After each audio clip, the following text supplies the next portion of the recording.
We can start, sir. Everything is ready.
That might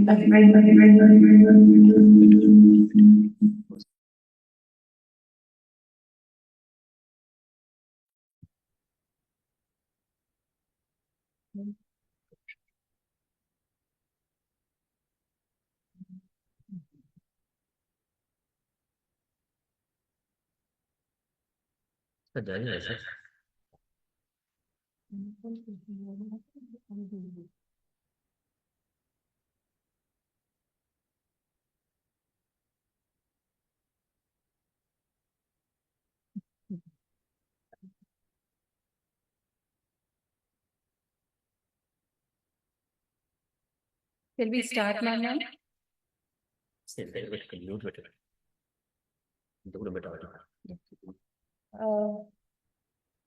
Good afternoon, madam. Good afternoon to all the participants. The resource person, Mrs. Matushri Anantalakshmi, madam, and all the participants of various College of Education. I welcome you all for this workshop, 7-day workshop, that is from 22nd to 28th, workshop on Indian knowledge system. This is this Department of Education is organizing this Indian knowledge system. And the other end from the Department of Education, we have Professor Ravindranath K. Murthy, sir, Head of the Department, Principal of Department of Education, University College of Education, Osmania University. And then our colleagues, Dr. J. Lalita, Assistant Professor, Department of Education, B. Sujata, Dr. B. Sujata, Madam, Department of Education, Osmania University. Dr. G. Durgesham, Assistant Professor, Department of Education, Osmania University. Krishnaya Garu and Dharmateja, there are Dr. Krishnaya and Dr. Dharmateja, Assistant Professors, Department of Education. On the other hand, we have our patron, Vice Chancellor, Professor M. Kumar, sir, and Registrar, sir, the Professor Naresh Reddy Garu. And then we have our Officer on Special Duty to Vice Chancellor, Dr. Professor Jitendra Nayak Sir. These are the people from representing the University of College. They are patrons of this workshop. So now we will have formal inauguration, followed by our head of the department and principal, sir, who will be the president of this today's session. Now we'll hand over to Ananta Lakshmi Madam of Anadi Foundation, with whom we are collaborating. Ma'am, it's over to you, ma'am. Namaste, everyone. Very happy to be collaborating with Osmania University and the associated colleges and universities on this IKS program workshop. Before we go on with the proceedings, we will begin with an invocation. The invocation is offered by Tejasvi, who is a Vidyarthi of Dharma Gurukulam, which we run at Anadi Foundation. So let us begin with an invocation.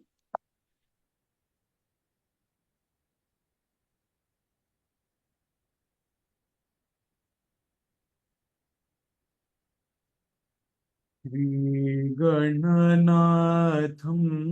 bhajare Chetaparashakti-yutam Shri Gananatham bhajare Chetaparashakti-yutam Nagayagnya Sutradharam Nadalayanandakaram Nagayagnya Sutradharam Nadalayanandakaram Agamadisannutam Akhila Deva Pujitam Yogashali Bhavitam Bhogishayi Sevitam Ragadveshadhirahita Ramaniya Hridaya Viditam Shri Guru Guha Sammuditam Chinmula Kamala Sthitam Ragadveshadhirahita Ramaniya Hridaya Viditam Shri Guru Guha Sammuditam Chinmula Kamala Sthitam Shri Gananatham Bhajare Chetapara Shakti-yutam Shri Gananatham Bhajare.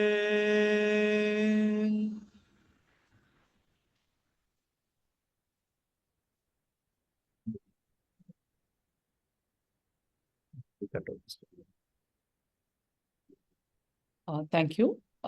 Over to ma'am for the... Yeah, now I request head of the department, principal, Professor Ravindranath K. Murthy, sir, who is the presiding officer of today's session. I request sir to give us a few words about this IKS.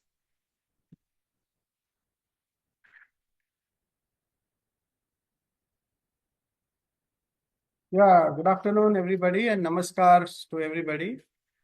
I'm very happy that the Department of Education, University College of Education, Osmania University is organizing this 7-day online workshop on Indian knowledge systems in collaboration with Anadi Foundation.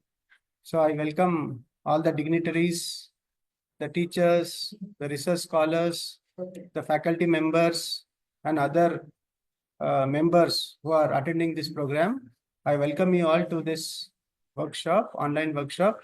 And at the outset, I am also profusely thankful to our Honorable Vice Chancellor, Professor Kumar Sir, and our Registrar of Osmania University, Professor G. Naresh Reddy Garu, and then OSD to Vice Chancellor, Professor Jitendra Nayak Garu.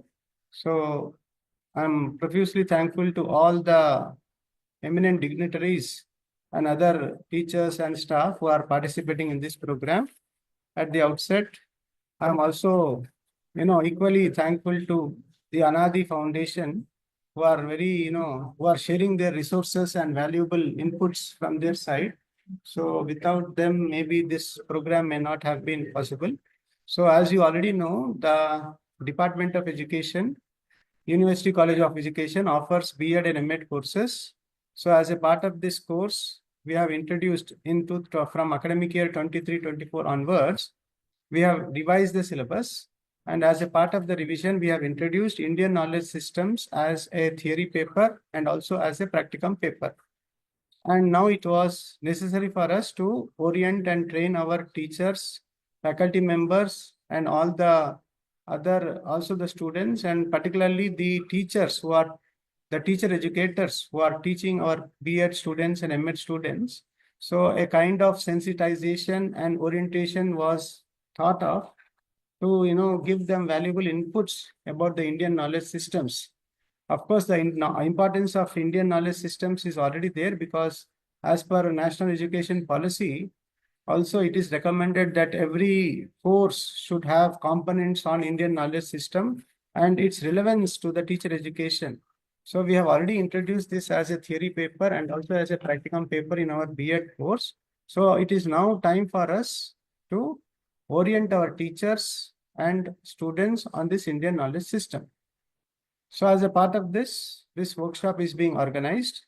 So I request all the teacher educators and students and all the participants who are attending this program. So please give your valuable time. Please dedicate this time for you for this workshop because we have, as a part of this workshop, we have eminent speakers who will be giving us knowledge. And then if we listen to them very carefully, we will definitely benefit from their expertise. And then again, we will learn all these concepts. And then in turn, we will be able to teach our students very effectively. As this is a new concept for some of us, and that teacher educators should definitely benefit from this workshop. And this is the main focus of our objective of this program, that we should give training to our teacher educators who are particularly dealing with this paper in B.Ed and M.Ed courses, and they should benefit from this workshop, and in turn, they should be very effective in delivering the course contents for the students of B.Ed and M.Ed program. So with this, I thank all the faculty members, particularly Dr. Sunita Madam, who was very keen, who has taken this initiative of organizing this program. And I also thank the eminent resource persons from Anadi Foundation who have shown interest in organizing this workshop. So thank you one and all. Now I also thank all the state universities because along with this, along with the faculty members of Osmania University, we also have faculty members and students attending and listening to this workshop from different state universities. All the state universities of B.Ed courses have this component of Indian knowledge system in their syllabus. So they are also going to benefit. It is not only the faculty members of Osmania University, but also all the faculty members of the B.Ed and M.Ed colleges situated in Telangana. They are also listening and they are also participants in this program. So I once again thank all of them for this initiative. And then we should definitely make this very useful and fruitful. And we should sincerely participate in this program so that we'll reach the fruits of this program. Because our resource persons from Anadi Foundation, they are sharing their valuable time and resources from their side. And then we should definitely get the benefit of this workshop. So with this, I once again thank our Dr. Sunita Madam, who is the Chairperson Board of Studies in Education in Osmania University. She has taken the lead and she has taken the initiative of organizing this workshop and helping all the faculty members across Telangana to get the benefit of this Indian knowledge system. Thank you one and all. Thank you. Thank you very much. Thank you, sir. Before asking the resource person to start her lecture, I would request all the faculty members of various College of Education to kindly listen carefully to whatever the resource persons are giving inputs to us.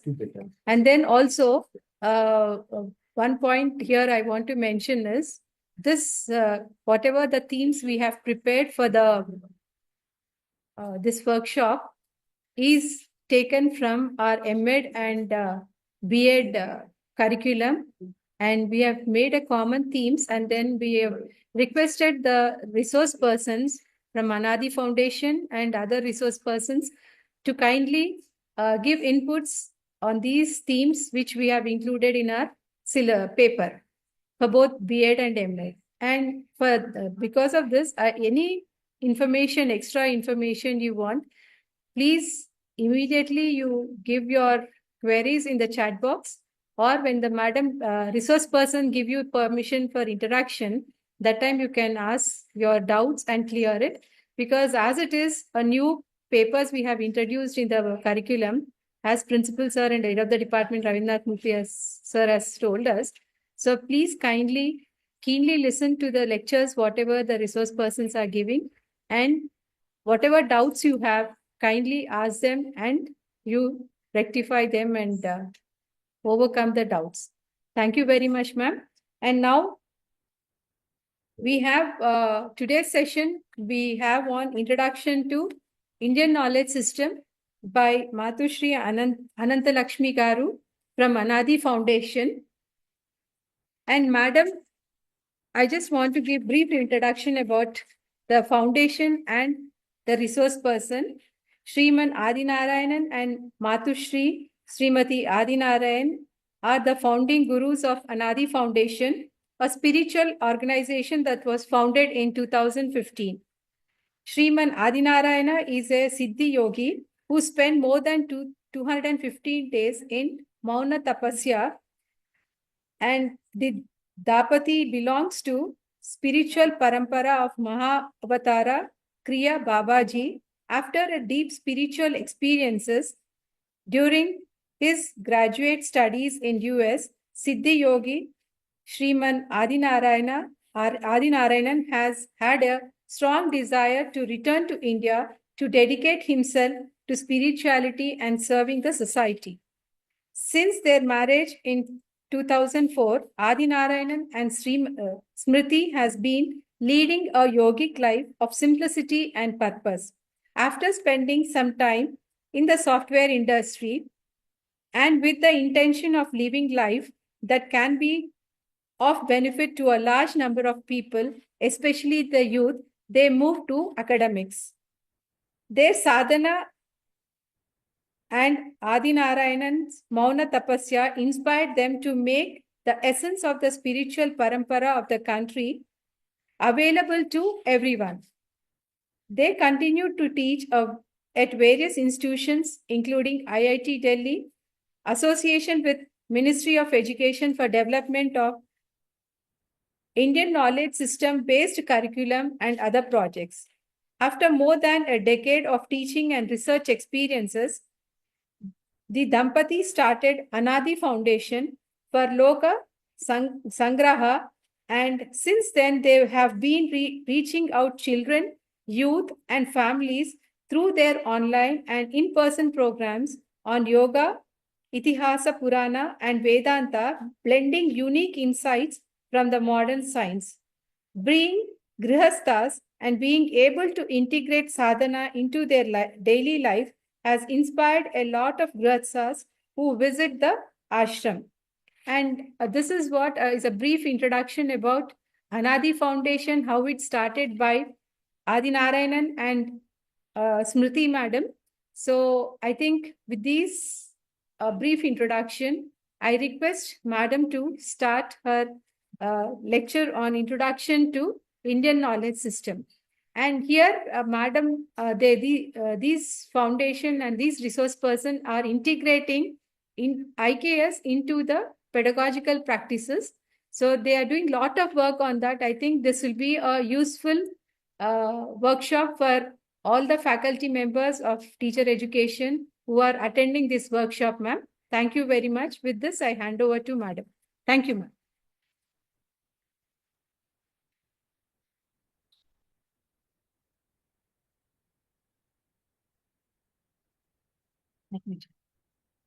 Namaste, everyone. Very happy to be here as part of this workshop on Indian knowledge systems.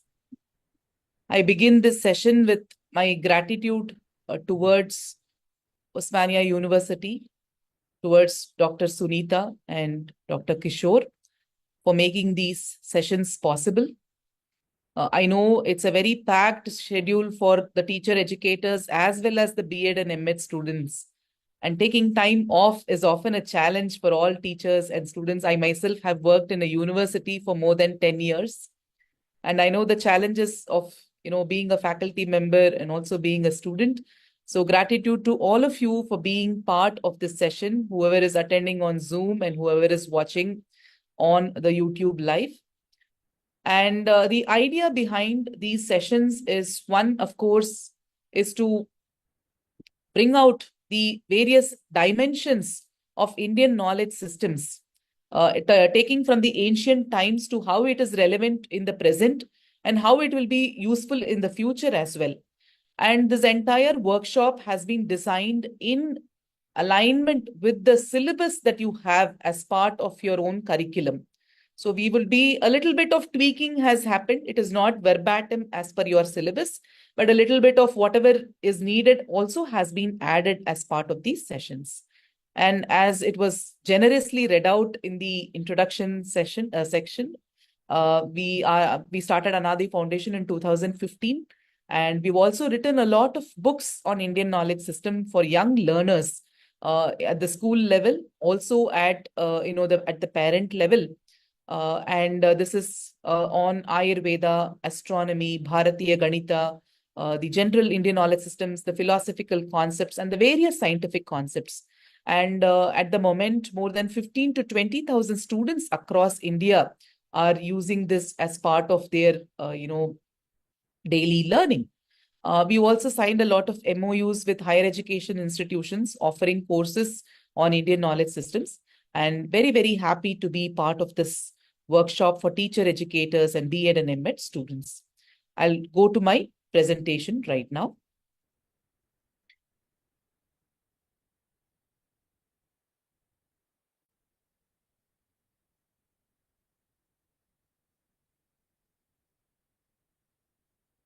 So in today's session, what we will be doing is looking at what Indian knowledge system is and providing a general overview of it.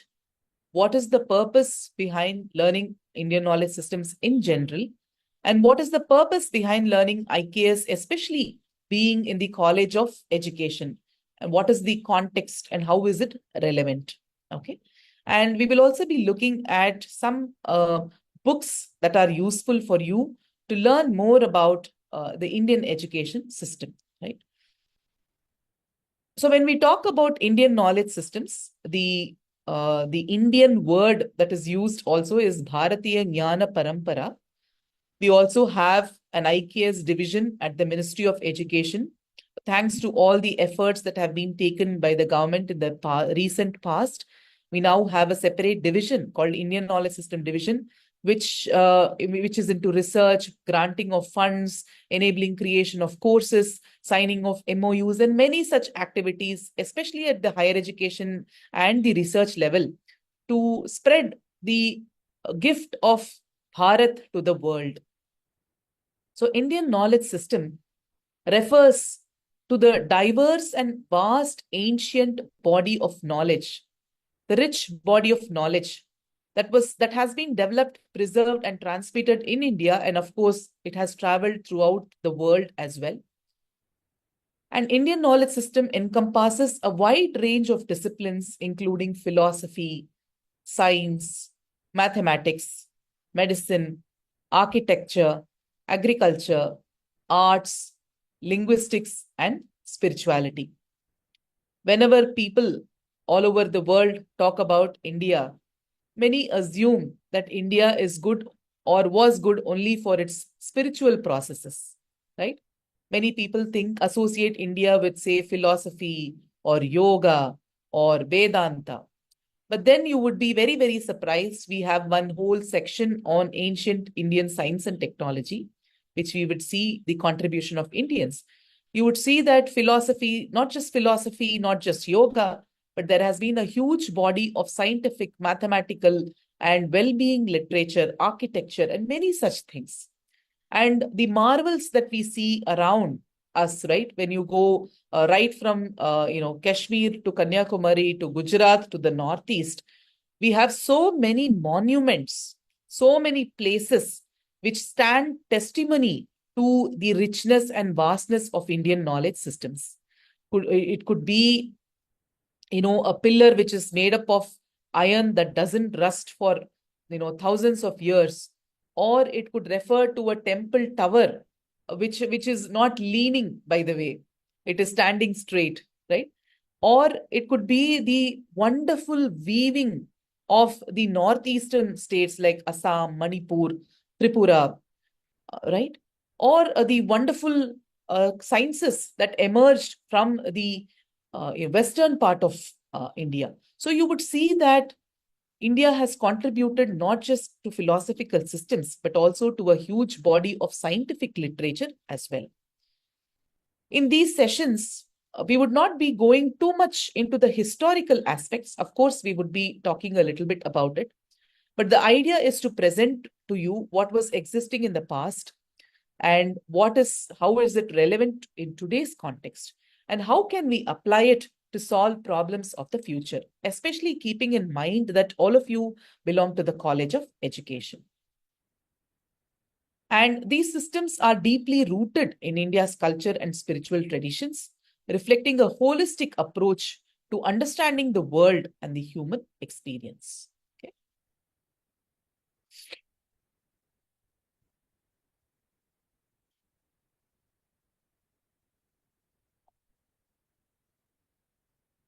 Again, what is IKS? We have various domains, as I told you, philosophy and spirituality in terms of Vedanta, Sankhya, the various philosophical systems and Darshana Shastras.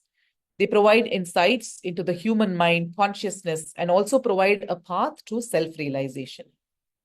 Then you have the science and mathematics. Contributed to mathematics and science are very, very well known. We have had Aryabhatta, we have had Bhaskaracharya, Charaka, Sushruta, Vagbhatta, Panini. All these have contributed to a vast number of scientific achievements.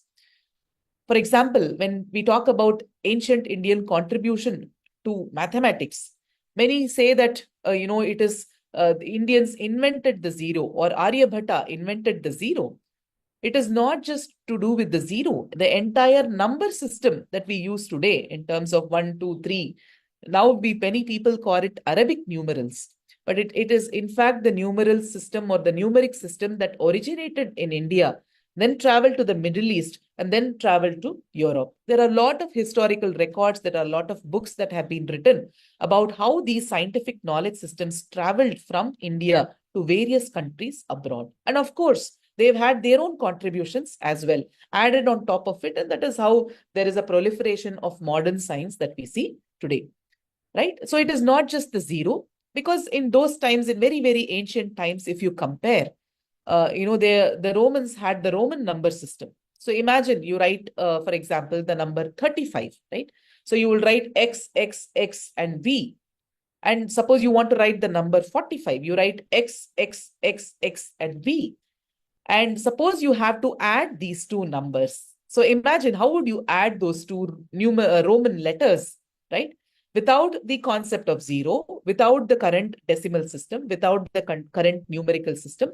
When I ask you the question 35 plus 45, what is the answer? Immediately the answer comes to your mind. It is 80. So you just added 5 and 5, you just carried over, and then all this you did it in your mind. But then when I give you the Roman letters, it's very complex to add. Practically, it's not possible to add it that way, or you take ages to do that, right? So this idea that we need to have such a decimal system, or the idea of the decimal system having originated in India, traveled to the world, and it has made phenomenal transformation to the way we manipulate numbers, play with numbers, and also compute in the real world. Not just mathematics, not just astronomy, the entire sciences, the well-being sciences, excuse me, the spelling of well is incorrect here. But nevertheless, the well-being sciences, whether it is Ayurveda, Siddha, they all offer very, very comprehensive health and awareness, health and wellness approaches. And these systems emphasize the balance of the body, the mind, the spirit, using natural remedies, diet, lifestyle practices, and also promote well-being to a very large extent, right? And we would be seeing a little bit about these well-being sciences as well. Linguistics and literature. We've had Sanskrit and the various classical languages as part of the treasure trove of literature, including the Vedas, the Upanishads, the epics like the Ramayana and Mahabharata, and countless of texts, including the grammar, the study of phonetics and poetics. We would actually be going a little bit into what are the various aspects of linguistics in terms of the Vedanga. Okay. And we have art and aesthetics as well. Every state has its own dance form. Every state has its own weaving pattern. If you go to Andhra and Telangana, there is a particular weaving pattern. When you come to Tamil Nadu, where I live, there is a particular way in which the dresses are woven. And there is a unique design template that is available in each region of the country, right? For example, I live in Tamil Nadu. In 100 to 150 kilometers, the weaving pattern changes, the language patterns changes, the cuisine changes, the food that we eat changes within 100 to 150 kilometers. The words that we use also changes. So such is the diversity of the knowledge system. Ethics and governance. You would see that great texts like Arthashastra and Manusmriti, and you have had the Dharma Shastras, which provide insights on governance, law, ethics, and the various social orders in ancient India. They also have a lot of modern relevance. So many books have been written about Bhagavad Gita in modern management, Arthashastra in politics and ethics. Like that, every year, new books are coming out in terms of interpreting these texts in the modern context and helping us to solve modern day problems. So when we talk about IKS, it is not just a thing of the past, something that is when we say that I'm going to learn IKS or I'm going to know about IKS, or for example, we want to teach the next generation about IKS, it does not mean that we are going to go back to the past, or it's not that we are going to actually send the young people to some historical past and just freeze there. When we say we are going to delve into IKS, it means that we are going to use the knowledge of the past to solve the problems of the future. So wherever there are gaps in the current solutions, for example, there is an ecological crisis that is going on, right? So you see here that throughout the planet, where they say that we have crossed many planetary boundaries. People are talking about 2030 being the year for the Sustainable Development Goals. There is not much agreement, or there is not much progress along certain dimensions. We continue to use nature for our own benefit. The natural resources tend to deplete. Only now people are realizing that there is a limit to growth, right? Otherwise, people were assuming that there are infinite resources on the planet. So even if you look at the ecological crisis, or there could be an economic issues throughout the world, you see that some countries are entering into recession. Some countries are doing pretty well. Or it could be a health crisis when the corona came. Like, the first phase of corona, nobody knew what to do until there were medicines, until there was a treatment protocol in place, until there were vaccinations. There was no clue as to how to handle that situation. So when we talk about Indian knowledge systems, we are talking about the scientific domain or knowledge systems that will be helpful to solve the problems of the future. Wherever there is a gap, suppose a particular way of living can be improved, we can look at Indian knowledge systems and then improve the way we live. Suppose there is a gap in the modern pedagogical tools. Suppose we feel that young learners, school children, are not able to learn effectively. They are afraid of mathematics. They are afraid of the sciences. Then we can draw insights from Indian pedagogical tools and offer it to young children today to enhance their learning experience. So when we talk about IKS, We are not talking about something which is frozen in the past, but we are actually looking at how to make use of it for the future generations and also to enhance our life. The next graph that I'm showing here is a very important graph. It is called the Angus-Madison report, right? And sorry.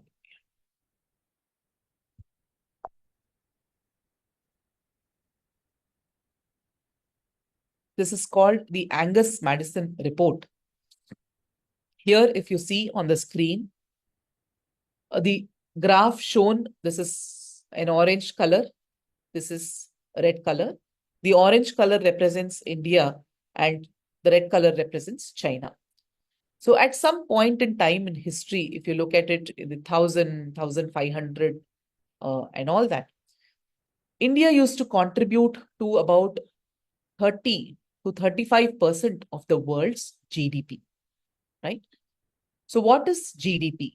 GDP means it is gross domestic product. All of you must be knowing GDP.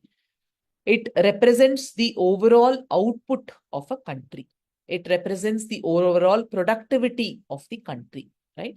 Even now, we measure India's progress, the various countries' progress by the GDP, right? Gross domestic product. How much wealth are we producing? What is the per capita income? What is the income of a per head income in the country? All this is being looked at. So here, if you see, in the overall contribution of the world, India and China used to lead in their contribution. But then you see here, there has been a very, very steady decline in the contribution to the world's GDP, especially when the impact of colonization started to increase. There has been a very, very steady decline in the contribution of India to the world's GDP. So again, this is another graph that is being shown. So here, if you see this particular orange brownish band is India's contribution. At some point in time, it used to be very, very high, right? And then overall, it started to decline after a while. This is the year that is being shown here. So the Angus-Madison report is a comprehensive study of the world economic history and highlights India's significant role in the global economy. At some point in time, India used to contribute to more than 25 to 30% of the world's GDP. And the report emphasizes that India's economic strength was driven by its advanced agricultural practices, thriving trade networks, sophisticated manufacturing processes, especially in textile and metallurgy. There was a global demand for our textile products and metallurgical products such as gold ornaments and many such things. And India's prosperity was also supported by its rich intellectual tradition. It means that there were institutionalized educational ecosystems which were offering, education in a very, very robust manner. If your country's GDP has to be high, it means the trade output is also high. It means the manufacturing is very good. If manufacturing has to be very good, it also means there are robust processes and there were a lot of people who were skilled, who knew how to manufacture. So it means that the kind of education that was offered was a mix of vocational education, which is skill-based education, plus knowledge system-oriented education, plus home-based education. However, because of the British colonization, India's share in the global GDP had drastically reduced, marking a very significant shift in the country's economic trajectory. Thus, the Angus-Madison report provides a very critical perspective on the rise and fall of India's economic power over the 2 millennia, right? So this is what we see according to the Angus-Madison report. The next one, next we are talking about The Beautiful Tree by Professor Dharampa. So first we saw a report that showed the contribution to world's GDP in terms of the overall contribution, right? So that gives us a picture of how prosperous we were at some point in time, okay? But now we are going to look at what was the kind of education system that was prevailing in the ancient times. Since all of you are faculty and students of College of Education, this becomes a very important report. I would strongly recommend all of you to read the book, The Beautiful Tree, The Beautiful Tree by Professor Dharampal. Okay. I've put it in the chat box. Read the book, The Beautiful Tree by Professor Dharampal. It is downloadable as a PDF. You can read it. There are other books by Professor Dharampal. You can purchase a copy of those books. It's very good to have it in your library as well or in your departments. So, Beautiful Tree is a book written by Professor Dharampal by accessing archives in British libraries. In the 1960s, what he did was he went to the British archives and looked at what the Britishers had written about the Indian education system. Professor Dharampal, in his book, meticulously analyzes the archival records, reports, and correspondence of British officials to present a very vivid picture of what was the education system prevalent at that particular point in time. And where did he choose this title? He chose his title from what Mahatma Gandhi ji had spoken in 1931. Mahatma Gandhi ji had said in his talk that the British administrators, when they came to India, instead of taking hold of things as they were, began to root them out. They scratched the soil and began to look at the root and left the root like that, and the beautiful tree perished. So he's written that the beautiful tree perished. And Professor Dharampal took that beautiful tree phrase and examined the educational system that had perished because of the various colonization. Now, one might ask, what is the use of knowing all this at this time? When this has happened in the past, something that happened in the past, should we now dig it up and then say that, oh, this happened, this is not good, that is not good, and all that? The idea is not to dig up something that is irrelevant, right? If we have to know about the present, what is the problem that we are facing today and how to solve today's problems, we need some insights from the past, right? So we are only picking relevant insights which will help us to understand our current situation better and then move forward from there, right? So even if it's our own life, right? When we have problems in our own life, what do? We reflect on the past, right? We reflect on the past and see, okay, how did this whole thing happen? That's a very healthy way to do it. That's a very objective way to do it. What went wrong in the past that I am in this situation? And what can I do now in order to rectify this situation? So that is how we are approaching all of this material. Okay. And it is important to emphasize that indigenous education was carried out through various means: patashalas, community supported institutions, homes, trees, and gurukulas. Before we move into this, I have a few questions which I will ask some of the faculty members to offer their insights. So when we talk about ancient Indian education system, what comes to your mind? If some of you can share.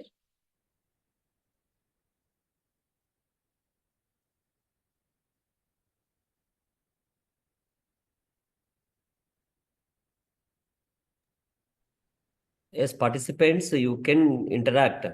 Yeah, please feel free to interact. Yeah. You're going to be with me for the next 6 to 7 days. So this interaction will be helpful.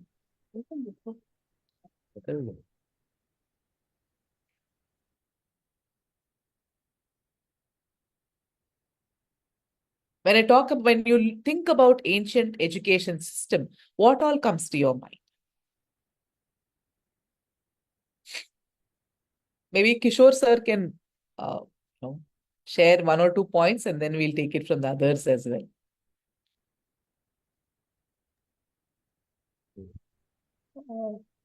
It's actually a Gurukula system of education.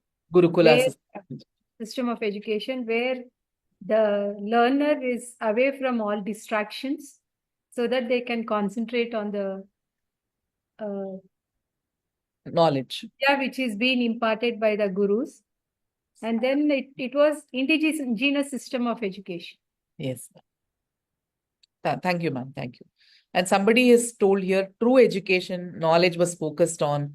Ancient education system was practiced in nature. Ethical education was given. Wonderful. Thank you so much. As you would see that one, of course, when we talk about the ancient education system, often there is a picture of a tree, which is like a banyan tree, right? And there is one ashram there. There is a banyan tree there.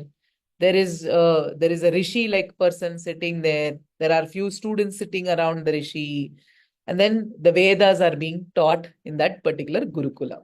This is the picture that comes to our mind when we talk about ancient education system. But then you will see that ancient education system was not confined to a banyan tree or a ashram or a gurukulam, but there were different kinds of educational setups that were available. So there were patashalas, like a day school that was there. There were gurukulas, which were there in the ashramas of rishis, where students had to go and stay and learn from there. There were also community supported institutions. Suppose they would identify one place, the local peasants, everybody, poor people, rich people, whatever it's possible to them, they will contribute to the upkeep of that particular community space and then offer that education. Education was also offered in homes as well. I mean, when I say trees, it doesn't mean on the trees, it means beneath the trees. So even in the trees, in the gardens, in the central vista of the village, everywhere there was education that was offered. So when we talk about ancient education system, it was not just confined to residential gurukulas, but there were so many non-residential learning spaces that were available. And these education systems were kept alive by the revenue contributions by the community, including simple peasants. Whatever was available to them, they used to contribute.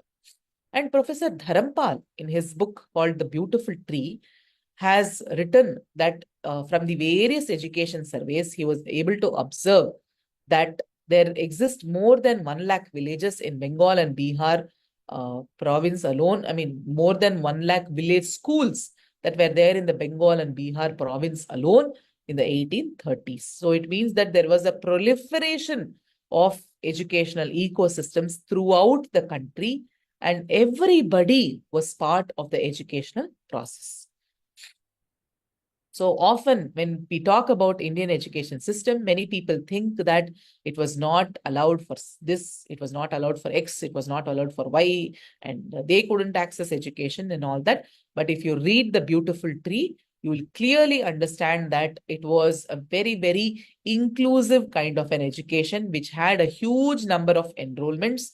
The content was, very, very robust when compared to what the British education was at that point in time. The pedagogy was superior. The more number of schools were there, covered all the classes and communities, not, unless they chose not to go to the school, they were free to go to, it was offered all communities, classes and genders were part of the education system. And more than 1,000 higher educational centers were there at a very, very early time in India. So that was how beautiful that education system was, right? The school functioned for a fairly long hours, 6 a.m. onwards, followed by 1 or 2 short intervals, finishing at about sunset or even later. Panchatantra was offered, Ramayana, Mahabharata, Bhagavad Gita, and people learned the entire dictionaries and grammar texts. Nighantas were taught there. And Shabda Manjari, the spelling is different because we have used the spellings that the British archives had.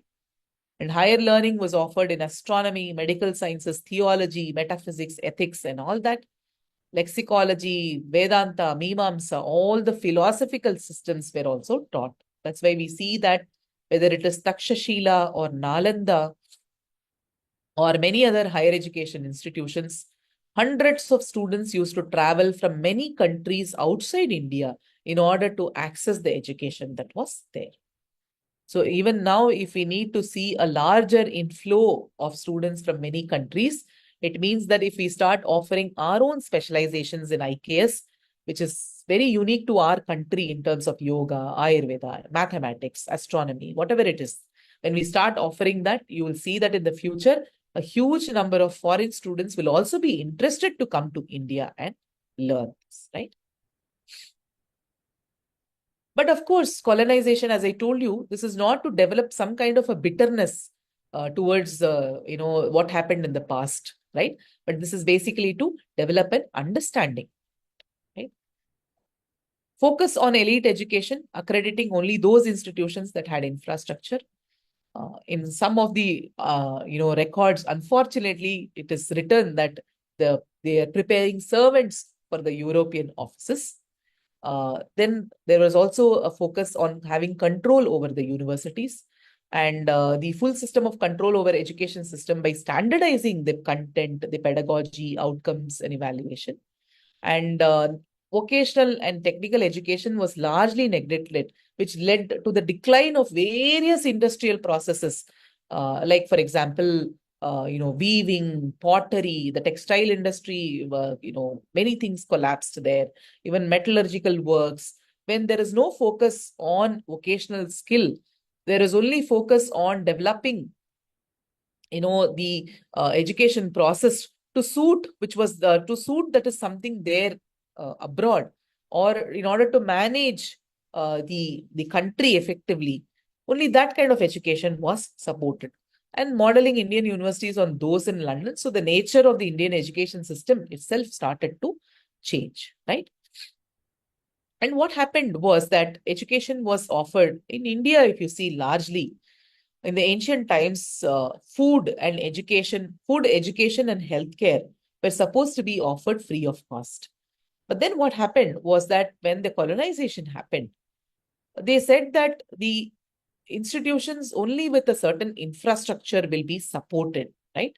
So if you need infrastructure, you need money. When you need money, you'll have to go and take it from the students. So at that time, a lot of inequality started to creep in the educational process. And of course, only institutions that had a particular infrastructure could actually be, sort of accredited as a valid educational institution. And because of that, many educational institutions that were running in community halls, were running in simple Thinnai Pallikudams, which are basically running in the portico or porch of the house, all these started to decline.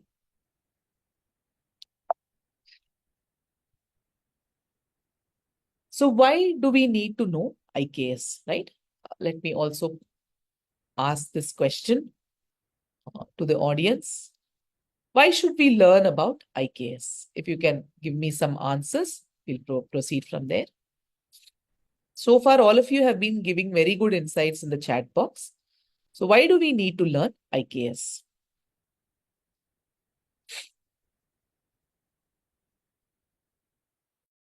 Yeah, please, you can unmute. Those who want to interact, kindly unmute and speak, please. Just request to all the participants to kindly interact.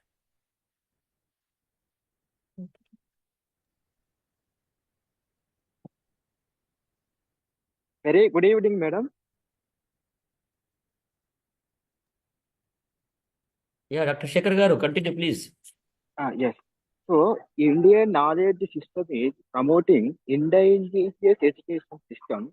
So, it is relevant to so all kinds of dimensions here. So mathematics, to physics, to biological science, to philosophy, social sciences. So, what are the innovations? What are the discoveries are there that we are reflecting now present situation. That's why you have to learn from the what the past is happening, what the present is happening, what is the correlation between past aspects and present aspects. We are reflecting that aspects of knowledge system. So due to we want to learn about Indian knowledge system. Thank you, madam.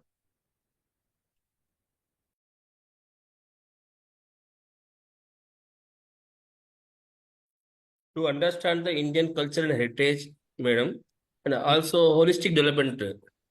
Yes, sir. And moreover, addressing the contemporary challenges like mental health, agriculture, and something sustainable practices, something problems what we face in means contemporary issues, Correct, uh, correct. climate changes, environmental degradation, mental health issues, like so that we need to learn, I guess.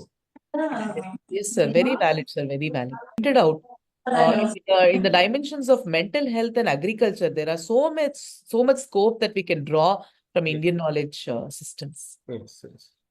Anybody else wants to share? To understand the hidden ancient knowledge in different criterias, ma'am. Very good. Different areas, what we have contributed. Very good, ma'am. It is maybe art, it's maybe literature, it may be science. Not only one, it could be related in all disciplinaries, I thought. Correct, correct. So proceeding on, before I go into that slide, I also have one more question to ask. What are some of the issues with the current educational process? Like all of you, once you complete your B.Ed and M.Ed or teacher educators that are there, probably your intended audience is school students, right? So what are some of the challenges that we see in the school level? Leave out the curriculum and all that. That is all, set by someone and then the students study. But overall, what are some of the challenges at the school level?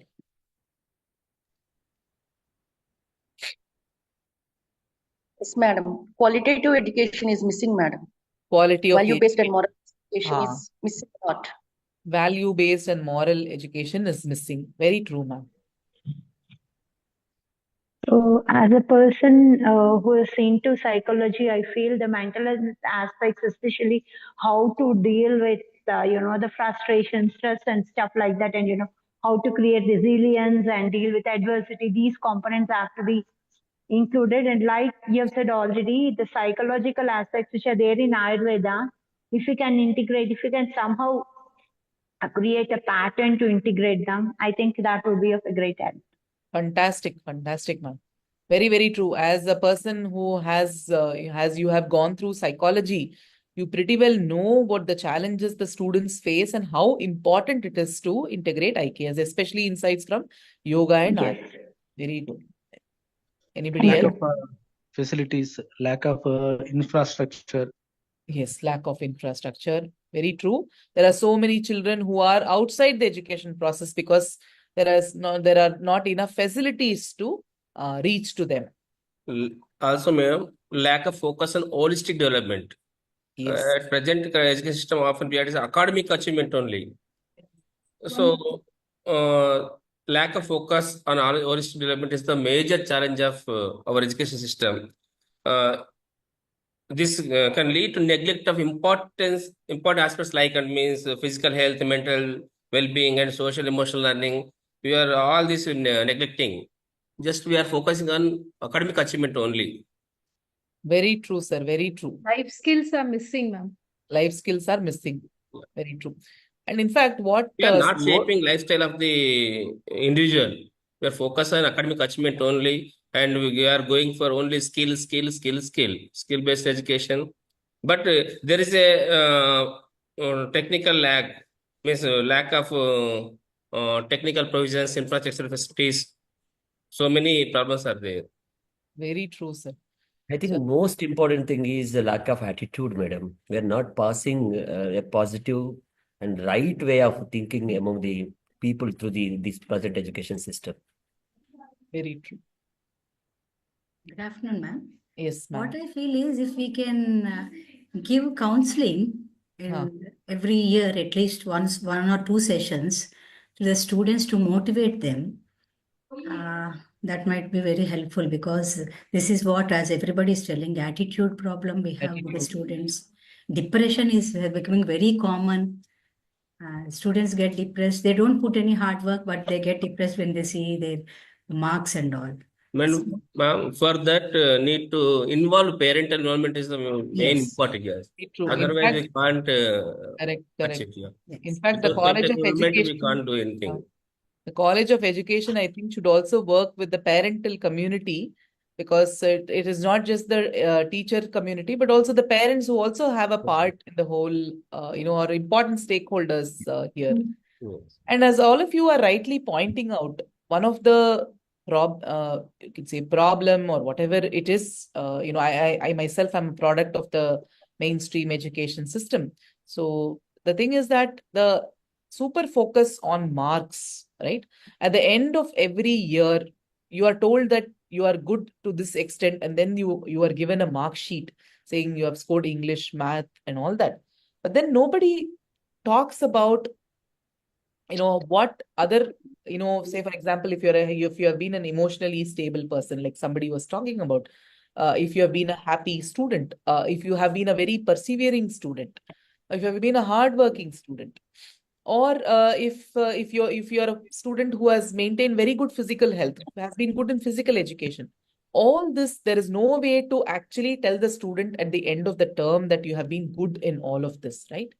So most of the time, it is only the marks that the student gets at the end of it. And in fact, they don't even get the marks. They get a pass letter saying you have passed, just gone to the next year. So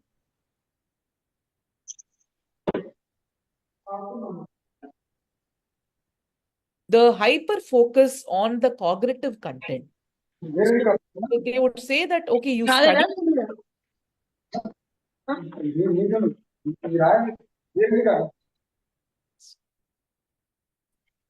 So parents or the teachers or the education system would say that you study fully, everything else we will take care for you, right? Even if it is taking care of your dress, even if it's taking care of your school bag, even if it's taking care of your notebooks or whatever it is, the parent or the system says that we will take care of everything for you. You just go and study that particular chapter and score good marks. So when we keep reinforcing this particular aspect, how will the child even know that we value other things other than grades, right? So whatever we reinforce as a society on the child is what the child is going to deliver at the end of the day, right? So there are so many things that we can talk about, issues and problems. Of course, we will have more sessions on this, but in many of these situations, Indian knowledge systems can actually help in a very, very significant manner. So why IKS? We can develop a holistic understanding of knowledge, right? Integrating various disciplines such as philosophy, science, arts, spirituality. All this is interconnected. So one of the beautiful things about IKS is that it presents everything as an interconnected knowledge, right? For example, if in today's context, if we take the sciences, right?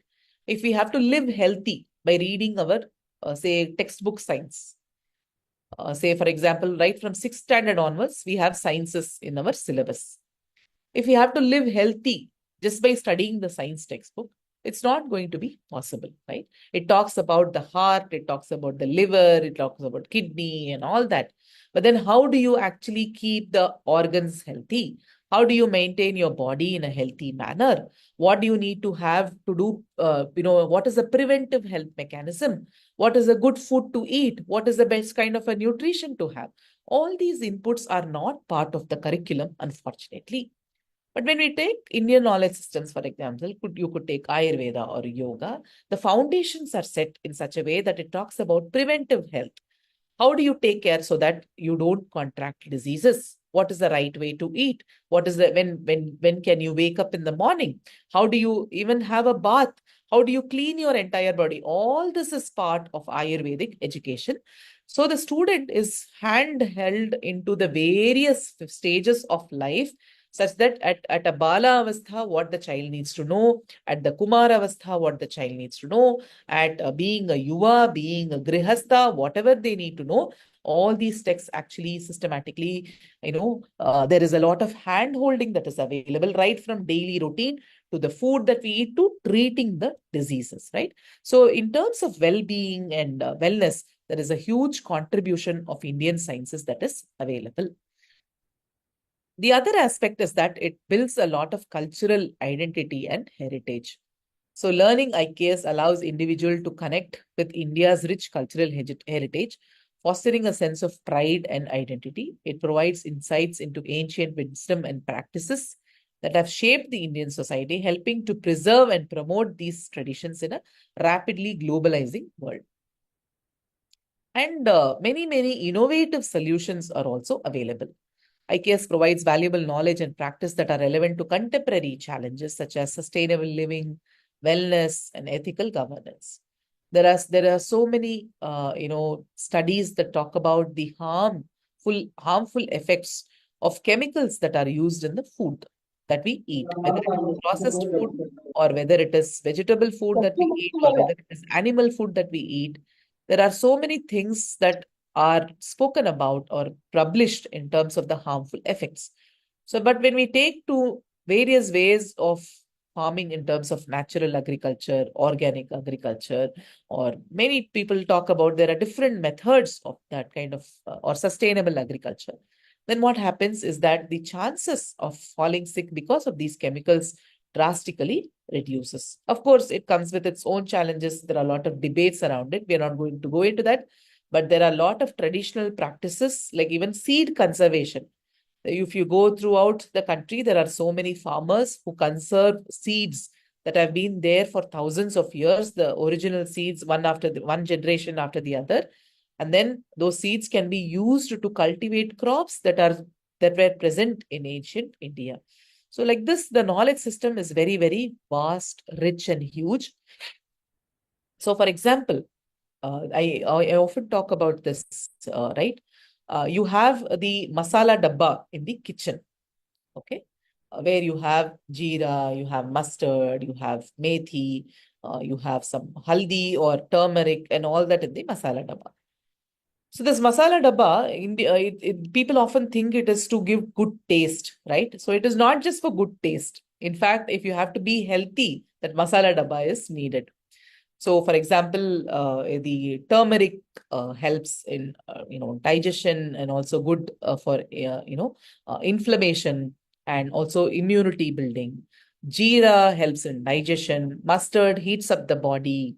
Methi or fenugreek cools down the body. Like that, each one has its own property when you look at it from an Ayurvedic framework, right? But then if you have to tell young children what is the right way to eat, you need these as frameworks and knowledge systems. That is why you have knowledge system, focus. So one thing is, of course, going and doing it as a practice. But then you need a framework in order to explain it better to young learners, to students, to researchers, to faculty, and all those people, right?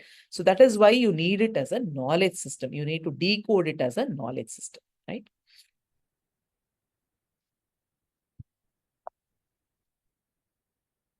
And if some of you, one or two people can share why is IKS needed in a college of education context, we can take the discussion from there. Why do you need it for teacher educators, or why do you need it for B.Ed, M.Ed students?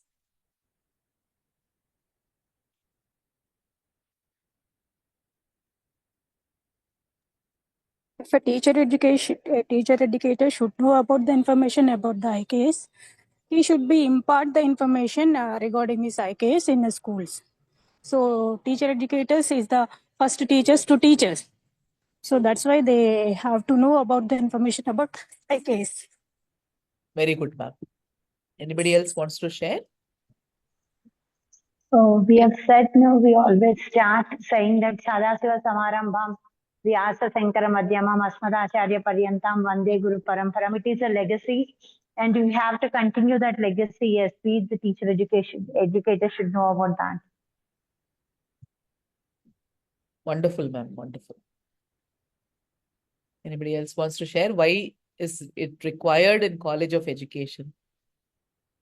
Any of you might be wondering, why am I made to go through this workshop for 7 days? Yes, ma'am. Yeah. So these students and teacher educators are the best human resources who are going to pass these information regarding the children, among the children, the next generations. Very true. Very true.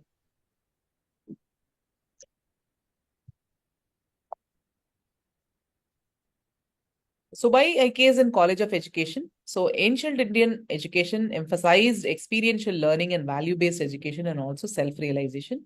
So for B.Ed and M.Ed teacher educators and students, learning about IKS equip them to incorporate these timeless practices such as storytelling, Gurukula traditions, self-reflective exercises into modern day classroom.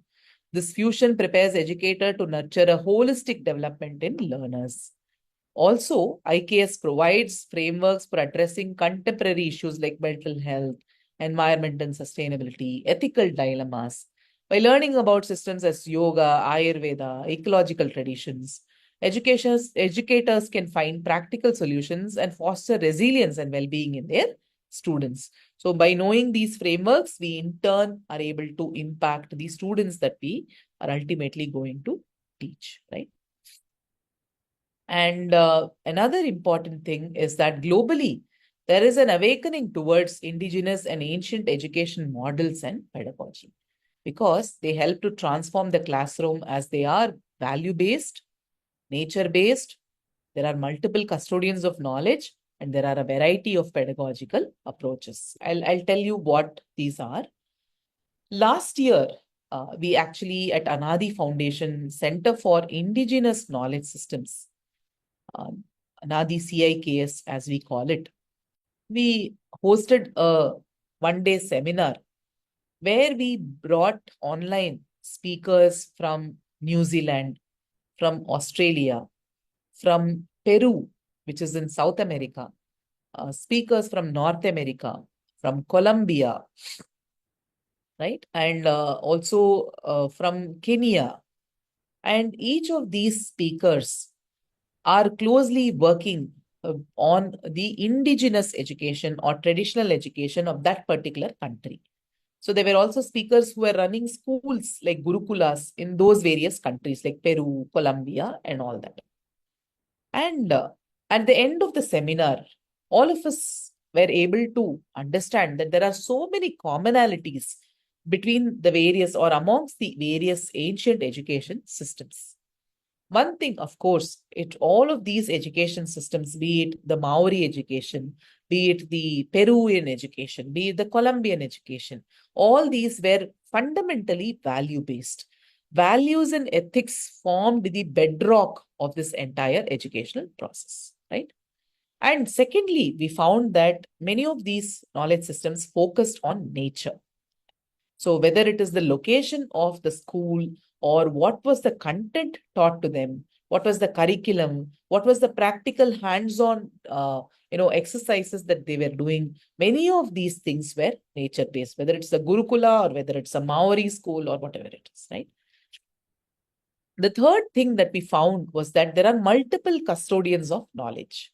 Right now, in the mainstream school, what happens is that the teacher stands on the stage and delivers a monologue to the students, right? Or writes, we call it chalk and talk method. They write on the board, or worse still, they just show a PPT or a presentation.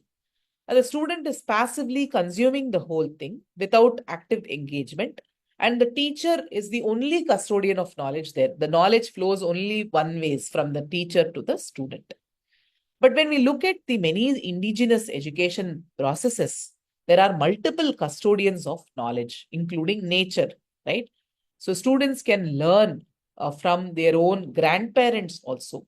The seniors in the education system are also, or their own peers also, they can learn from them. So grandparents are very much part of the educational process because they transmit knowledge in the form of stories. But unfortunately, in today's nuclear family or even atomic family for that matter, we don't have the presence of elders in the family, or the elders are not part of the educational process. It is cut off there. The home is separate. The education's ecosystem is separate. So from morning 9 to 5, the child sits in the classroom, and evening 5 to 9, they actually go to the tuition classes. So there is very, very minimal interaction between the family and the student, family and the teacher. There is a lot of interaction between the teacher and the student. So what happens in this is that the many stakeholders don't come together as custodians of knowledge. Many things seem to be separate. It's not flowing cyclically. And the teacher is not aware of the practices that are happening in the family, right?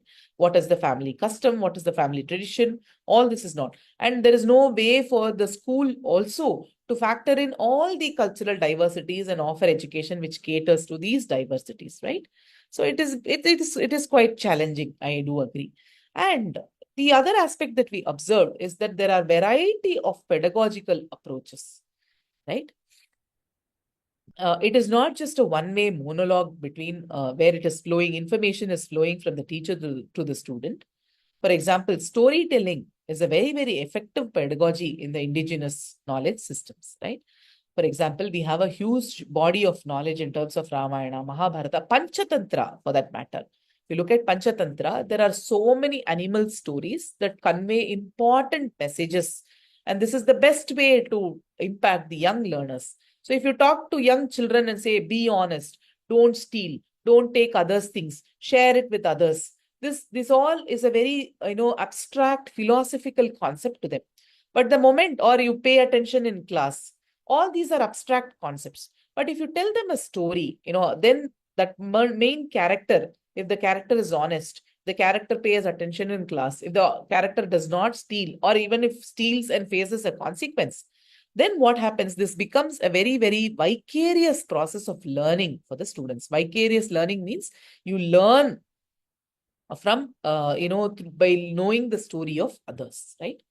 So this pedagogical approaches, there are a variety of pedagogical approaches in the indigenous context. We will be seeing some of them in the future sessions. So this variety contributes to a lot of learning. Very, very rapid learning happens. So how this pedagogy, what are the other pedagogical approaches? One is storytelling. The other one is being in nature and then learning. There is also peer learning that happens. The other approach is used in terms of the sources of learning. So it is not just by reading the book, but also through hands-on experience that the child develops this process. For example, here, at the Gurukulam that we have a Goshala. Goshala has about 40 cows, right? So what happens when children are, they're located in the vicinity of a Goshala, on a daily basis, 4 to 5 times, they get to observe the cows. So we often say that the life science laboratory of the children is in the Goshala, because they are able to see the various, the growth stages of the cow. And they are able to understand when the cow is hungry, when the cow is not well, how do we treat the cow? All this becomes visible to the children. So this becomes a life science laboratory for the children. But unlike in a typical classroom, what happens? We take the science book, we cover unit by unit, they write an examination without what we call as pratyaksha jnana. Pratyaksha means the first-hand experience or direct perception or cognition of the various concepts.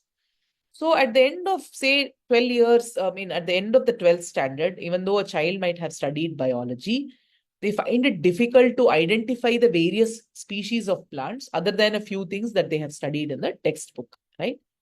They find it difficult to categorize and classify the various animals because practical knowledge hasn't gone in to them, right? So the beauty of indigenous education is that there are multiple custodians and there are a variety of pedagogical approaches which help the child to get a hands-on experience, first-hand experience, apart from textual knowledge. So they have textual knowledge, they have conceptual knowledge, also they have a contextual knowledge in this. Okay. What are some of the noteworthy aspects of IKS? Okay. So each region, Pradesham or region, had a distinct knowledge system, but fundamentally everything was connected to one another. If you go to Assam, there is a very specific way by which farming is done. Very specific way by which weaving is done. Very specific way by which water is conserved. If you come to South India, if you come to Karnataka, say for example, again, the weaving is different, the agriculture is different, the food practices are different.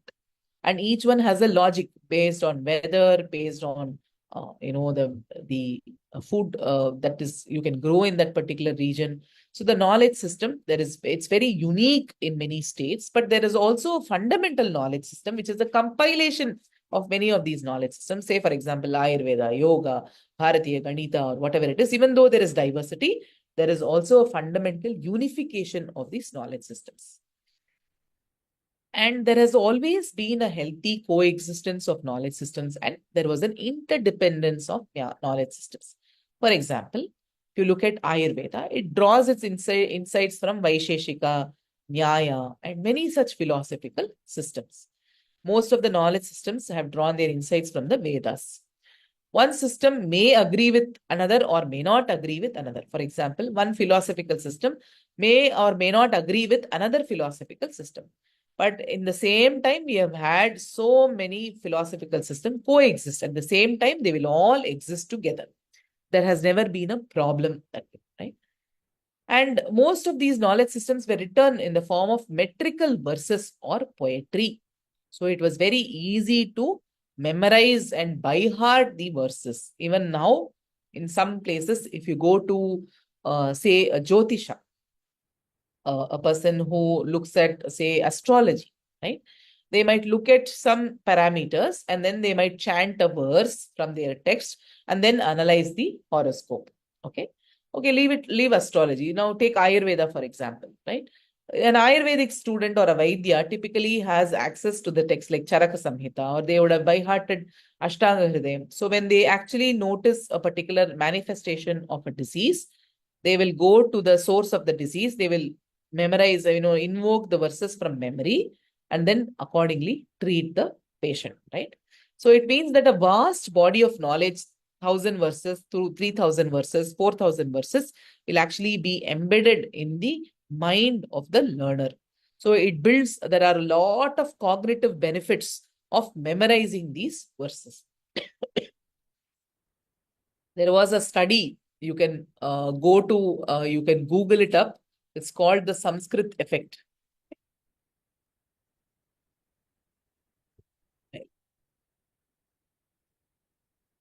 It's called the Sanskrit effect.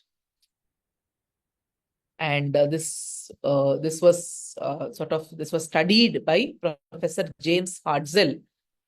He did a study of various Vedic students and he found that remarkable, what you can say, transformation of the brain or remarkable features of the brain in terms of enhanced gray matter, white matter, hippocampal region, better memory, decision-making skills, and all of that. So he understood that the chanting process and the memorization process really helped the students to have better cognitive capabilities. But of course, there is a need to differentiate this from rote learning. Rote learning means taking a paragraph in physics and by-hearting it and directly writing it in the exam. As students say, by-hearting and vomiting it in the exam. That is rote learning. Rote also means memorization, but what I'm talking about is memorizing the Sanskrit verses. For example, you have, or Sanskrit, or even Telugu for that matter, or Tamil. In Telugu, you have a lot of padyams and gadyams, right? You have padyalu. So children basically memorize it. There is a beautiful, Telugu thing called the Vedabala Shiksha, right? So it is a manual full of content. So much memorization content is there, such that whatever you learn, even when you are 6 years of age, even now you can remember. Even if you're 40 years of age, 50 years of age, you can still remember that particular content. That's because there was a huge emphasis which was given on memory, not just the understanding, but also on the memorization of the concepts. Okay. So the noteworthy aspect, another thing is that it was not just philosophical in nature, but a lot of rigorous and scientific contributions were there. There was math, there was astronomy, there was shipbuilding, town planning and architecture, health sciences, Ayurveda, Siddha, yoga, spirituality, music, and various arts were given. And the content was suitable for oral and written form of knowledge. And there were a lot of lived traditions also. Okay. So when we talk about Indian knowledge systems, it is not just about something that is there in the books in Sanskritam or in Telugu or Tamil, whatever language. It is also that vast body of knowledge which is available in the rural areas, in the tribal areas, in the hilly regions, right? So in the ancient times, you would see that there will be nagaras. Screenshot.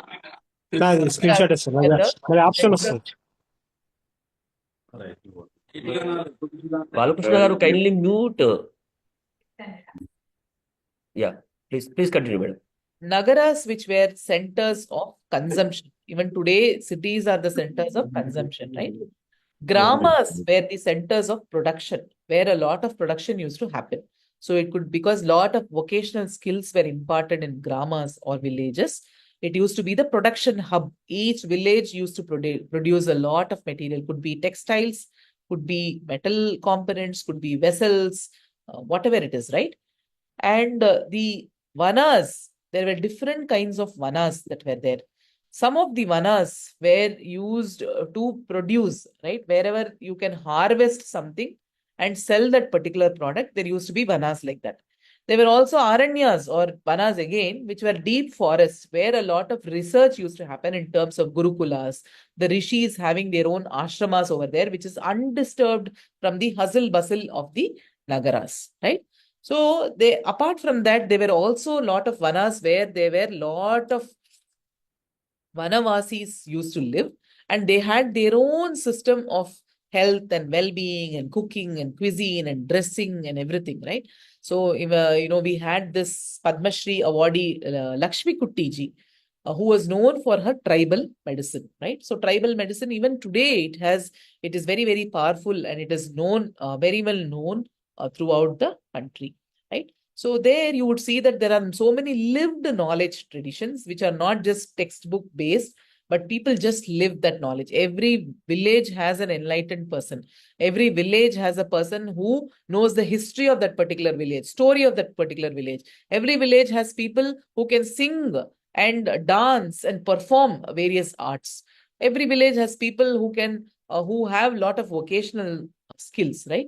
So like that, they live that particular tradition. If you go and ask them, like, what is IKS?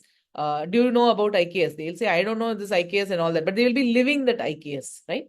So that is the beauty of India, where people just live the tradition. But when we take it out, create a framework out of it, codify the knowledge, present it in the form of verses, poetry, text and all that, then it becomes a knowledge system.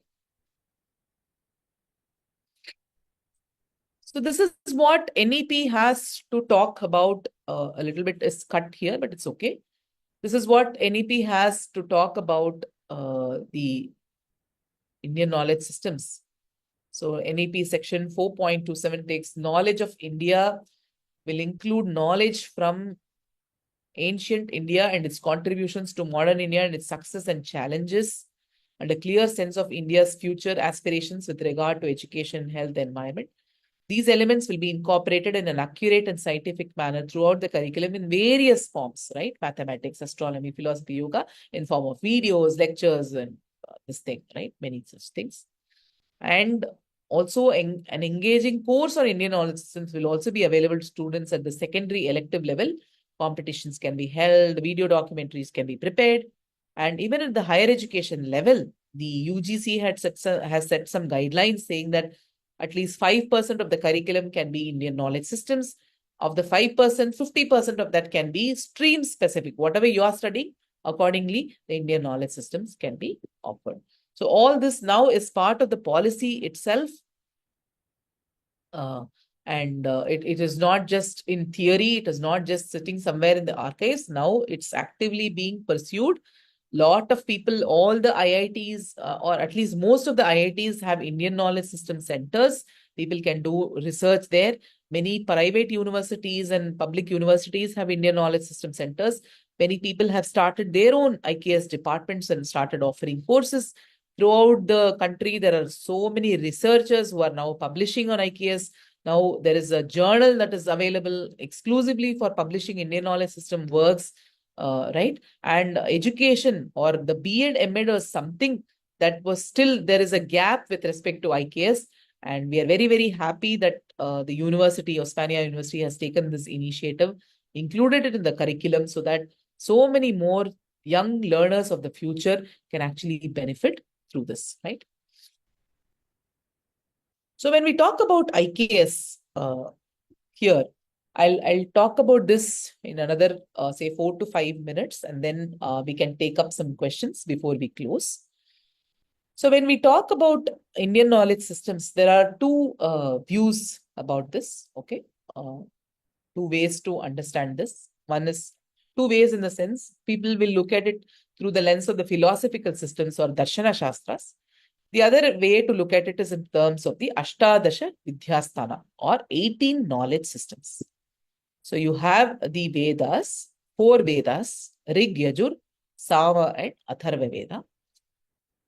You have the 6 Vedangas, Shiksha, Chandas, Vyakarana, Nirukta, Kalpa and Jyotisha. Okay. Shiksha, Chandas, Vyakarana, Nirukta, Kalpa and Jyotisha. Okay. Upavedas, Ayurveda, Dhanurveda, Arthashastra and Gandharva Veda. Some say it is also Sthapatya Veda. Purana, Nyaya, Mimamsa and Dharma Shastra. We leave out the others as of now. There will be a separate session on these 14 knowledge systems. The others 4 we will just leave out for now. So here is a Sanskrit verse that talks about this. So if you were to remember the names of the 18 knowledge systems, you just have to by heart this verse. You chant it 10-15 times, you will automatically be able to memorize this verse. So it says, Purana Nyaya Mimamsa Dharma Shastranga Mishritaha Vedaha Sthanani Vidyaya Dharmasya Cha Chaturdasha Ayurvedo Dhanurvedo Gandhavasheva Tetrayaha Arthashastram Chaturtam tu Vidya Hyashtadashavai Dashaiva Taha. So here the 18 Ashtadasha Vidyasthanas are mentioned, which include Purana, Nyaya, Mimamsa and Dharma Shastra. Apart from that, there are 4 Vedas, Rig, Yajur, Sama and Atharva Veda. So the Vedas were initially a huge body of single knowledge, revelatory knowledge. Okay, when we say Vedas, they are not just some printed book, they are revelatory knowledge systems or knowledge for that matter. And then Maharishi Vedavyasa, okay, Vyasa Maharishi, who wrote the Mahabharata, the 18 Puranas, he undertook this task of compiling the Vedas into 4 divisions, Rig, Yajur, Sama and Atharva Veda, so that people can be dedicated to learning this. Instead of the whole body of knowledge, at least one part you learn well. He classified this. So you have lot of Veda Pathashalas which offer training to remember or by heart the Vedas. For the first, say, 7 to 8 years, it is dedicated to just learning the Vedas or by hearting or memorizing the Vedas. Okay. The Vedanga are actually support systems or the whatever knowledge system is required in order to read the Vedas and make sense of the Vedas and understand and decode them. That is called Vedanga. Okay. So you have Shiksha, which is the science of phonetics, how to pronounce. Chandas, in terms of the meter, in what tone or tune you need to chant the Vedas. Vyakarana is the grammar. Only with grammar you can understand a particular sentence. Nirukta is the etymology. We look at it later, don't worry about it now. Nirukta means etymology, where this particular word is derived from. That is given in the Vedanga. Okay. For example, if you take the word, say, Surya, which is to do with the sun, right? Aditya, Bhaskara, right? There are so many names for Surya or the sun, right? So each one has a different source from where it is derived. So the Nirukta basically also talks about the root words and how other words are constructed from this root word. Kalpa is in terms of the various rituals to be performed by the Vedic student, and Jyotisha is astronomy in order to calculate the sunrise and sunset and which direction to set the Yajna Kunda, all that is done. Ayurveda is the science of life, which is a full system of health and well-being, not just treatment, but also in terms of preventive health. Dhanurveda is the science of bow and archery, but also larger combat and warfare. Arthashastra is the science of politics and wealth and prosperity, economics for that matter. And Gandharva Veda is to do with music and dance and overall entertainment, how to keep your life, if it's all work and no entertainment, it can be a very stressful life, right? So how do you do that? But that also with a lot of mathematical precision, it is given. Sthapatya Veda is the science of construction in terms of urban planning, temple construction, home construction, and ponds, and how do you conserve the rivers. All this is present in Sthapatya Veda. And Puranas are the various ancient narratives. Nyaya Mimamsa are philosophical systems. Dharma Shastra help you to understand about life and lead a life which is productive and aligned with whatever values are there in the family, in the society, and the larger ecosystem, right? So before we go into the next topic the next day, let us just quickly revise whatever we have looked at today. And then I will take some questions. So in today's session, we had looked at what is Indian knowledge systems. We had looked at a broad definition. There is no one particular definition of IKS. I encourage you to go through the IKS division's website to know about more about the various governmental initiatives. We saw it is not just philosophy or yoga, but it is true with so many more scientific disciplines. We looked at this Angus Madison report and understood that the position of India at some point in time used to be very, very high in terms of its economic development and contribution, but there was a decline during the Britishers' phase. And we also talked about the beautiful tree, which is the work of Professor Dharampal, which he had written by accessing the various British records. And, then that also talks about how the beautiful tree perished because of various policy interventions. And, community-led schools were there, patashalas were there, gurukulams were there, Thinnai Pallikudams were there. Not just, confined to big infrastructural schools, but also to homes and beneath the trees and community halls, supported by even simple people, right? And there were more than 1 lakh schools in the Bengal and Bihar province alone. Lot of enrollment was there, robust pedagogy was there, excellent knowledge systems, more than 1,000 higher education institutions were there. At a time when the British education system was not so very inclusive, all right, but we had a very robust education system. And the content was, in terms of Indian knowledge systems, Itihasa, Purana, the various sciences, the various linguistic works, grammar, logic, lexicology, medicine, mythology, literature, many such things were offered. Of course, colonization has had its impact. But why do we need to study IKS? Because, first of all, to develop a holistic understanding of knowledge, build a deeper cultural identity and heritage, become more rooted, and develop innovative and sustainable solutions to solve problems of the future. And it's relevant in the context of B.Ed, M.Ed because we need to transform the lives of the next generation learners. For that, we need to have solutions from our own culture and heritage. And also, IKS-based education is value-based, it is nature-based, it's multiple custodians, multiple sources of knowledge, a wide variety of pedagogical tools like storytelling, chanting, hands-on experiences. All this is built as part of the pedagogical process. Some noteworthy aspect is that many things is written in the form of poetry, lot of lived tradition in the forest and tribal knowledge, and gramas and nagaras. And then all knowledge systems were interconnected. So you start with Ayurveda, you learn astronomy, you learn mathematics. So everything was interconnected that way, right? So we had a very robust shipbuilding knowledge, town planning and architecture, health sciences, spirituality, music and arts.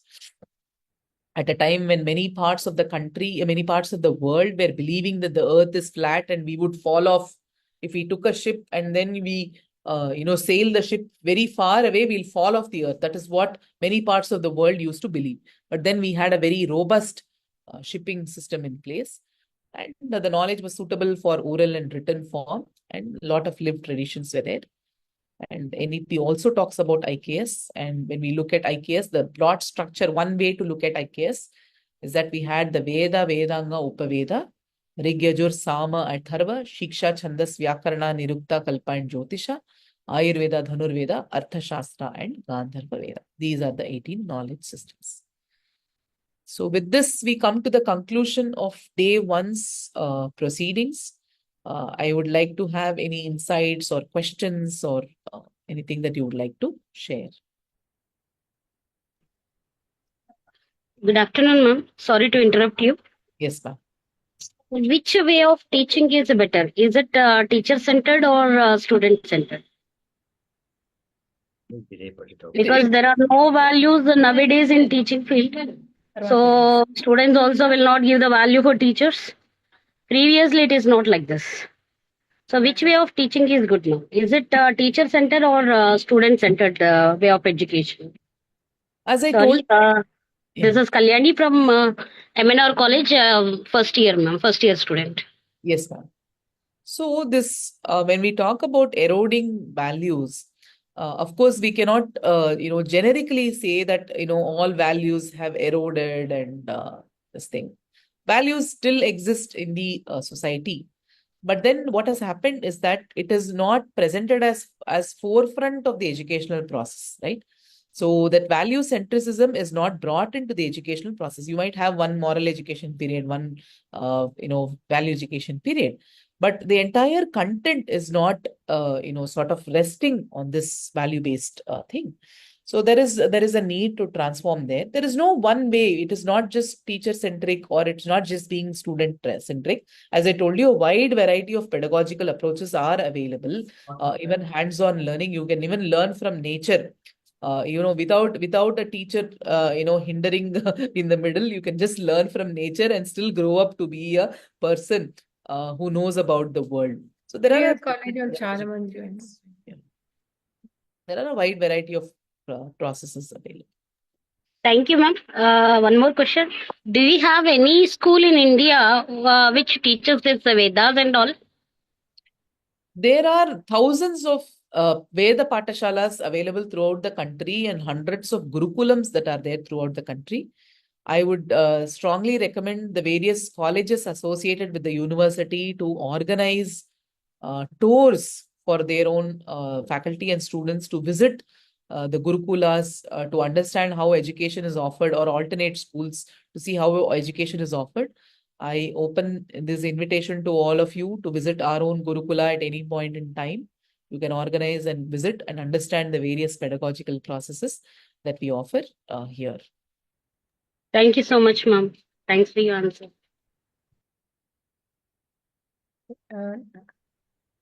Dear participants and Here I'd faculty, like to any questions? add one. It's open for discussion. I'd like to add one point. Someone was mentioning about the Veda Pathshalas and stuff like that. We have something called the field engagement, both in philosophy and in IKS, wherein we are advised or encouraged to take the students to the Veda Pathshalas to see how the education happens there, how the traditional and the contemporary education is blended together to, help the children learn the best of both. So that is already existing. That is already there as a part of the curriculum. I've just checked that. So we have that in the curriculum, yes. Excellent, ma'am. Excellent. We also have a Gurukulam in Hyderabad, which is a day school. So, we can also organize something towards that. Sure, ma'am. Yes. Madam, I want to add 2-3 points. One thing is, in Hyderabad, there are a number of Gurukulas are there. We can send our students to visit such Gurukulams, like Arya Samaj Gurukulams at Hyderabad. Specifically, if you go and see near the Shamirpet, named as Aliabad, Arya Shodhana Samsthan, running by Acharya Neeraja Garu. It's a wonderful place. You can see that it's a Kanya Gurukulam, and also she is running for boys also at Ramayanpet, near the outskirts of the 100 kilometers, maybe 100 kilometers of the Hyderabad. In the Hyderabad also, one is at Dammai Guda, running by Acharya Savita Garu, Panineya Kanya Gurukulam. And also you can see that at what is this, Malakpet, they're also for boys' sake, Arya Samaj running a Gurukulam. And you can see that at Samata Murti, you know, that Statue of Equality at near the Shamshabad, where Puja Swami Chinajir Swamiji also running a traditional Gurukula school, Vedic Gurukula school. And also at Gajwel, you can see that there are a Vedic Gurukula school running by the traditional acharyas. So like that, there are number of Gurukulas are available. Specifically, our Anadi Foundation also here in the Hyderabad at Padmarao Nagar, they are running a Bala Gurukulam. And also at the Jubilee Hills, there are two places in Hyderabad. We need to express thanks to Anadi Gurukulam because in Hyderabad they are running two Bala Gurukulams. You know that. So we the students or anyone can visit and you can see that how the Vedic pattern of education system is going in these schools. There is a very much intimacy between teachers and students and lot of pedagogic practices you can see. Thank you, madam. Ma'am, in the chat Thank box, you, sir. we have one question from Yeah, Sri. there's one question. How to impart IKS into the present education curriculum at the higher education stage? There are a lot of courses that are offered on Swayam and Swayam Plus, for the higher education institutions. And a lot of organizations also sign MOUs with higher education institutions to offer courses. Universities themselves have developed IKS curriculum and are offering it as part of their curriculum. So already a lot of work is going on in that. You can check also some of these on the IKS division website. How Ayurveda can be revived in education institutions. Simple principles of Ayurveda can be introduced. At Anadi Foundation, we have published a lot of books. There is one on Ayurveda, which is called a primer on Ayurveda. I'm putting the link in the chat box. anadi.org/IKS books. There is a book on Ayurveda. There are also 3-level books, which are very suitable for children as well. This is for adults as well. So you can take a look at them. Simple principles of Ayurveda through various illustrations and games and all that can be taught to the children. 400 million అంటే ఎంత? నన్ను అడిగానా 40 కోట్లు almost అంతే కదా? అంతేగా. దేనికి 10 లక్షలు? Participant, please mute your audio. Those who want to interact, you only please unmute. Yeah.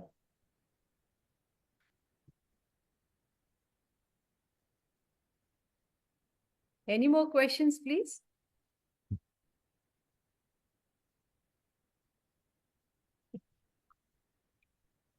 Any more questions? It's a content related to IKS. There is one book on Indian knowledge systems by Professor Mahadevan. You can take a look at that book. It gives a very good overview of IKS. Better. Madam, could you send that in the chat Yeah. box? Professor. And even we want this Dharampal thing also. Beautiful tree. To add to what you have said, madam, in the Swayam portal, if you can register for the Indian knowledge system, the entire textbook, entire book of Sri Mahadevan Garu is given as a course. It is given as a module. That is really very wonderful. I've been using that. I can endorse. Yeah, this is very well put. Yes, very true.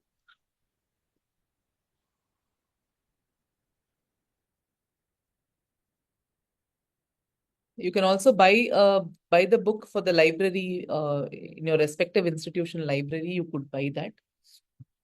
Yes, ma'am. We already did. We have 4 copies of that. Excellent.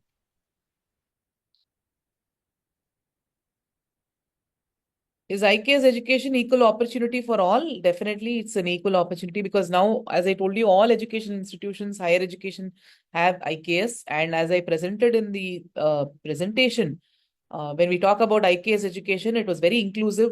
People across communities and classes and genders were part of the education process. So that way, and numerous schools were there in all regions. So that way, very few people were left out of the education process. Most of the people were part of the educational process in some way or the other. To ensure holistic development in the child, need to involve active involvement of parents and society is the main important role, I think. Yes. Very true. That's why a lot of adults, who are parents, not just parents of, of a particular school or whatever it is, in general, if you're a parent, just onboarding yourself onto IKS can really transform the life of your child. Hello. Yes, Where sir. teachers teach their subjects, okay, where Western knowledge comes, there parallelly our Indian knowledge also, if teacher teaches, children will understand and they develop our self-respect. Very true, sir. That NCERT is coming out with books where there is parallel content. So wherever there is relevant there is parallelly they're giving the IKS content also. So very soon, once they come, I think all the learners will benefit from the right approach, as you said.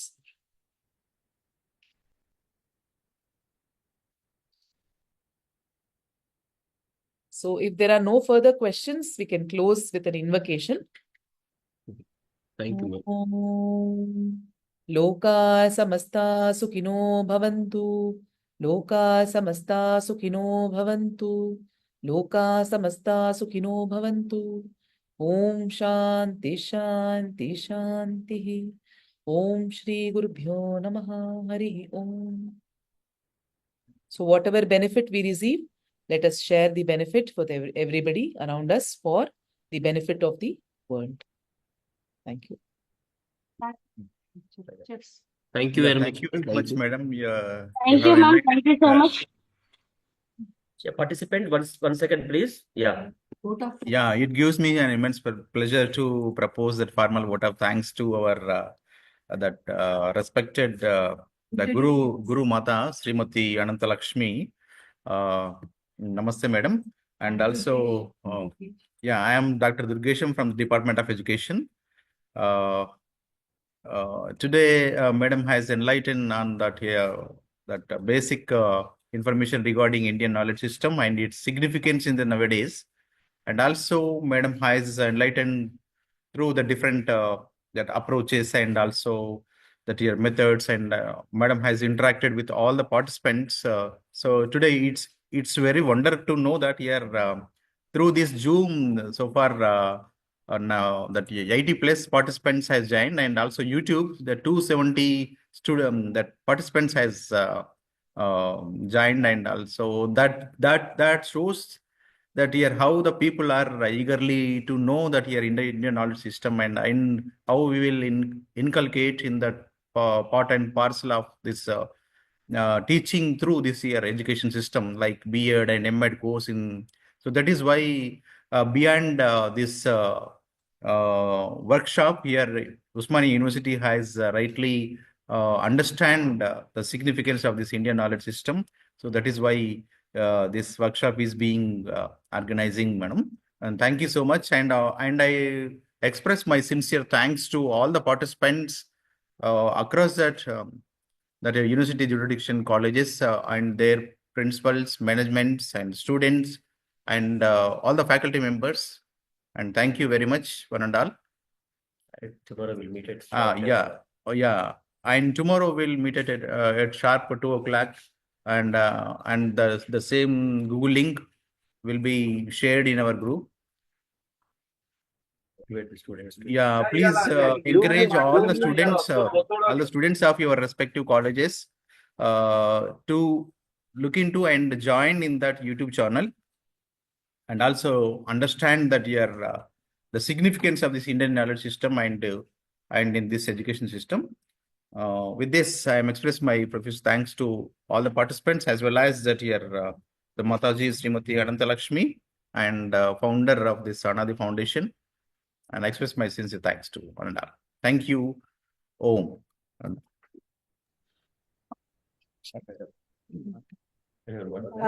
Thank you, Anantalakshmi madam. Thank you.